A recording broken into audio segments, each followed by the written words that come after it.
எதிர் வருகின்ற குரு பெயர்ச்சி பலன்கள் உங்களுடைய ஜென்ம ராசிக்கு எவ்வாறு அமைய இருக்கின்றது. கோச்சாரத்தின்படி பார்த்துக்கிட்டிங்கன்னா உங்களுக்கு எங்கெல்லாம் நல்லது நடக்குங்க. நம்ம என்ன பார்க்க போகிறோம்னா, எங்கெல்லாம் நல்லது நடக்கும், எங்கெல்லாம் நீங்கள் கொஞ்சம் கவனமாக இருக்கணும், கவனமாக இருக்கணுங்கிற இடங்களில் என்ன செய்து நீங்கள் கொஞ்சம் தற்காத்து கொள்ளலாம் இப்படிங்கிறத நம்ம பார்க்க போகிறோம். சரிங்களா? முதல்ல இந்த குரு பெயர்ச்சி எப்பொழுது நடக்கின்றது அப்படின்னு கேட்டிங்கன்னா, வருகின்ற மே மாதம் 2024ஆம் ஆண்டு மே மாதம் 1ஆம் தேதி அன்று தற்பொழுது எங்கே இருக்கார்? மேச ராசியில் குரு இருக்காருங்க. அவர் பெயர்ச்சி ஆகி ரிஷபராசிக்குள்ளே நகர்றாருங்க. ரிஷபராசிக்குள்ளே போயிட்டு இப்போ 12 ராசி நேயர்களுக்கும் பலாபலன்களை அவர் வழங்க போகின்றார். உங்களுடைய ராசிக்கு, ஏன்னா குரு ஒரு முழுமுதற் சுபக்கிரகம்ங்க. பொதுவாகவே குரு பெயர்ச்சி நடக்கின்ற பொழுது நன்மைகளின் அளவு சற்று அதிகமாக இருக்கும். உங்களுக்கு இந்த குரு பெயர்ச்சி எங்கெல்லாம் நன்மைகளை கொடுக்க இருக்கின்றது அப்படிங்கிறத நம்ம விரிவாக பார்க்கலாம். எங்கெல்லாம் நன்மைகள், எங்கு கவனமாக இருக்கணும், என்ன பரிகாரம், இதை தான் நம்ம பார்க்க போகிறோம். உங்களுடைய ராசிக்கு 2024ஆம் ஆண்டு குரு பெயர்ச்சி என்ன பலன்களை வழங்க இருக்கின்றது வாருங்கள் பார்க்கலாம். கன்னிராசி நேயர்களே, கன்னியை பொறுத்த மட்டிலும் பார்த்துக்கிட்டிங்க அப்படின்னு சொன்னால், உத்திர நட்சத்திரம் 2, 3, 4ஆம் பாதம், அஸ்த நட்சத்திரம் முழு நட்சத்திரம், அதனை அடுத்ததாக சித்திரை நட்சத்திரத்தினுடைய முதல் 2 பாதம், இதில் பிறந்தவங்க கன்னிராசிக்குள்ளே வருவீங்க. அழகானவர்களும் இவர்கள், அறிவானவர்களும் இவர்கள், எதுலேயுமே ஒரு ஆக்கப்பூர்வமானவர்கள், எப்போவுமே ஒரு ஜாலியான மைண்ட் எந்த ராசிக்காரங்க இருப்பாங்க அப்படின்னு கேட்டால் அது இவங்க தான்.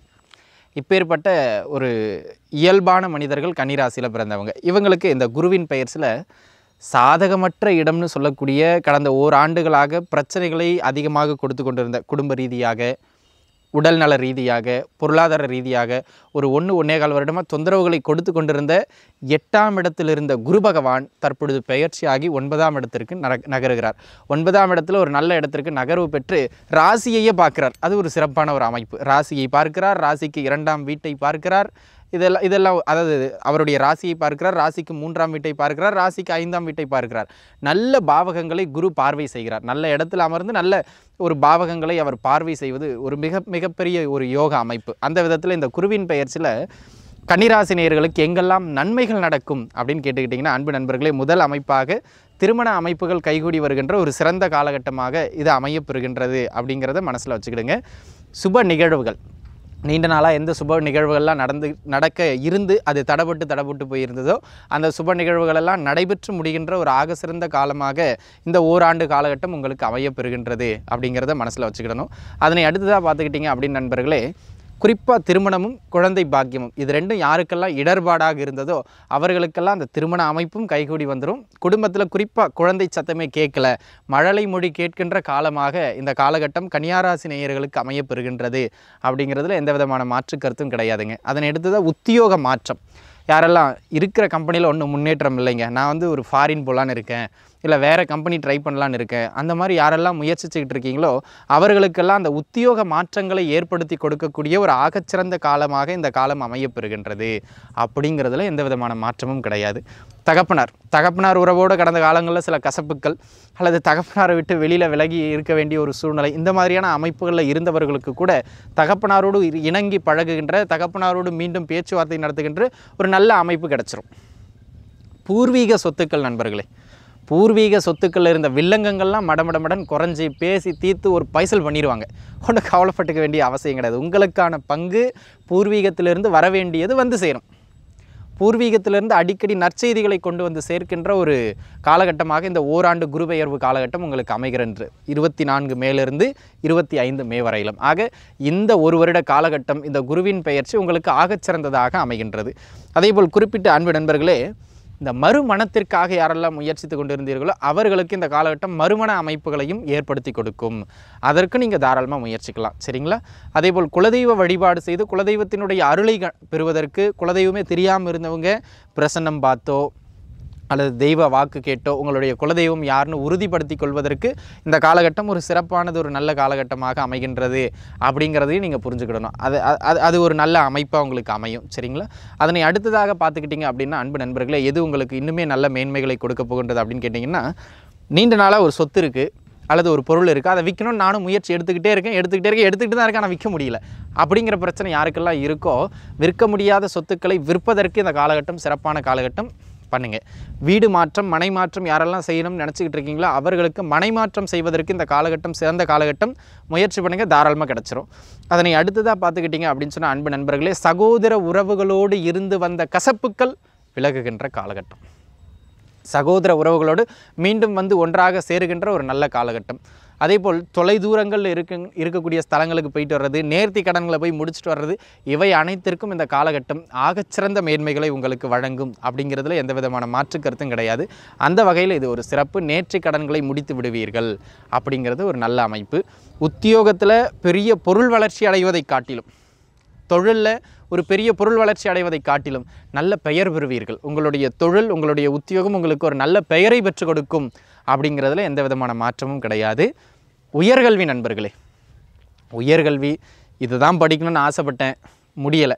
கடந்த வருடம் முயற்சி பண்ணேன், ஆகலை. அது இந்த வருடமாவது ஆயிருமா அப்படிங்கிற ஒரு சந்தேகத்தின் பேர்லேயே உங்களுடைய முயற்சியை மேற்கொண்டிருக்கின்ற நண்பர்களுக்கு உங்களுடைய உயர்கல்வி அமைப்புகள் ஆகச்சிறந்ததாக முடிகின்ற ஒரு அற்புதமான காலகட்டமாக இது அமைய இருக்கின்றது அப்படிங்கிறதுல எந்த விதமான மாற்று கருத்தும் கிடையாது. ஆக உயர்கல்வி இனிதே அமையும். சரிங்களா? படிப்பு தடையாகி போனவங்க கூட மீண்டும் படிக்கிறதுக்கான சில உதவிகள் உங்களுக்கு கிடைக்கும்.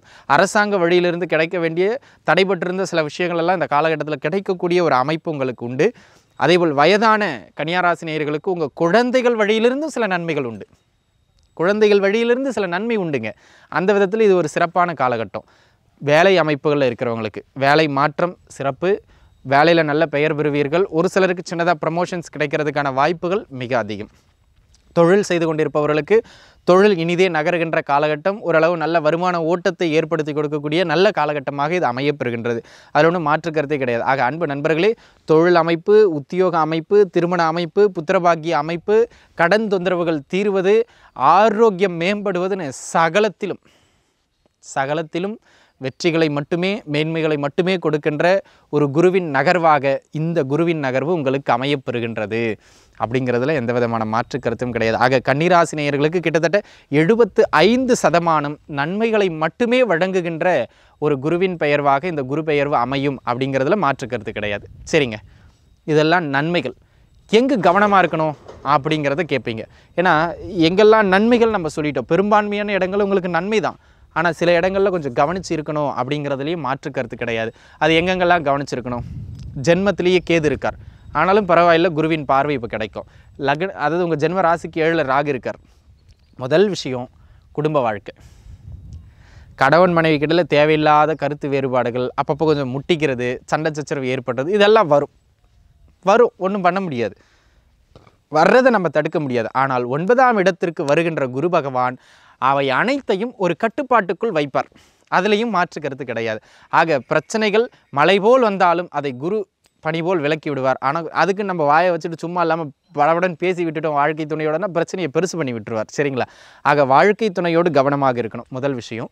கூட்டு தொழில், கூட்டு வியாபாரம், டைப் பண்ணி பிஸ்னஸ் பண்ணுறவங்க பார்த்தீங்கன்னா தொழில் நல்லா ஓடும், தொழிலில் பிரச்சனை கிடையாது. ஆனால் உங்களுடைய தொழில் சார்ந்த கூட்டாளியோடு கருத்து வேறுபாடு வந்துடும். என்ன லாபத்தில் ஒரு 10,000 இடிக்குது, என்ன நட்டத்தை வந்து அதிகமாக காமிக்கிறீங்க அப்படிங்கிற மாதிரி ஒரு கருத்து வேறுபாடுகளாகி கூட்டு தொழிலில் அந்த பிஸ்னஸில் வந்து பார்த்திங்கன்னா கொஞ்சம் கருத்து முரண்பாடுகள் அதிகரிச்சிடுறதுக்கான வாய்ப்பு அதிகம்ங்க. அதில் கொஞ்சம் கவனமாக இருந்துக்கணும். ரெண்டாவது, நீங்கள் தொழில் செய்கிறீங்கன்னு வச்சுங்களேன், குறிப்பாக தொழில் செய்கிறவங்க வாடிக்கையாளர் வருவாங்க இல்லையா, அந்த வாடிக்கையாளர்கிட்ட உங்களுடைய தொழில், நீங்கள் விற்கின்ற பொருளின் உண்மைத்தன்மையை சொல்லிடணும். இதை கொஞ்சம் அப்படியே பில்டப் பண்ணி சொல்லலாம், அப்படி கொஞ்சம் எக்ஸாக்ரேட் பண்ணி சொல்லலாம். அப்படிங்கிற விஷயத்தினால உங்களுடைய தொழிலில் கிடைக்க வேண்டிய நல்ல பெயரை நீங்களே கொஞ்சம் இழுத்து கீழே விட்டுக்குவீங்க. ஆக உண்மைத்தன்மையை சொல்வது அவசியம். ஆக தொழிலில், குறிப்பாக கூட்டு தொழிலில் கவனமாக இருந்துங்க. வாடிக்கையாளர்களிடம் கவனமாக இருந்துக்கிடுங்க. அதேபோல் கணவன் மனைவி உறவில் மிக மிக கவனமாக இருந்துக்கிடுங்க. உங்கள் வாழ்க்கை துணையின் உடல்நிலை அல்லது உங்களின் உடல்நிலை, இருவரில் ஒருவரின் உடல்நிலை அப்பப்போ கொஞ்சம் தொந்தரவாகும். ஆனால் குயிக்காக ரிக்கவர் ஆயிடுவீங்க உங்களுக்கு அப்படிங்கிற போது. இருந்தாலும் அதை கொஞ்சம் கூடுதலாக பார்த்துக்கிறது நல்லது. குறிப்பாக வாழ்க்கை துணையின் உடல்நிலையில் கொஞ்சம் கூடுதல் கவனம் செலுத்துவது மிக மிக நன்மை. அவ்வளோதாங்க. இந்த ஒரு 2-3 இடங்களில் முக்கியமாக நான் சொல்கிறது மன வாழ்க்கை, அதில் மட்டும் கொஞ்சம் கான்சன்ட்ரேட் பண்ணி இருந்துக்கிட்டீங்க, கொஞ்சம் விட்டு கொடுத்து போயிட்டீங்க, கொஞ்சம் அப்படி கெத்து காமிக்காமல் இறங்கி போயிட்டீங்க அப்படின்னு சொன்னால் பிரச்சனை கிடையாது. சரிங்களா? இந்த காலகட்டத்தில் நரசிம்ம பெருமான் வழிபாடு உங்களுக்கு ஒரு நல்ல வழிபாடாக அமையும். புதன்கிழமைகளில் அதை செய்கிறது இன்னுமே நல்ல மேன்மைகளை பெற்றுக் கொடுக்கும். சரிங்களா? அதேபோல் அன்பு நண்பர்களே, இது வந்து ஒரு பொதுவான பலன்கள். இது ஒரு 20% தான். உங்களுடைய சுயஜாதக தசாபுக்தி ரொம்ப முக்கியமானது. அதனால் அதில் நன்மை இருந்ததுன்னா கூடுதலான நன்மை, அதில் தீமை இருந்ததுன்னா இங்கே நன்மையின் அளவு கொஞ்சம் குறையும், அவ்வளவுதான். சரிங்களா? அதனால் உங்களுடைய ஜாதகத்தையும் ஒரு முறை நீங்கள் தனிப்பட்ட முறையில் பார்த்துக்கிறது நல்லது. அனைத்து கன்னிராசி நேயர்களும் நன்றாகவே இருப்பீர்கள். வாழ்த்துக்கள். நன்றி.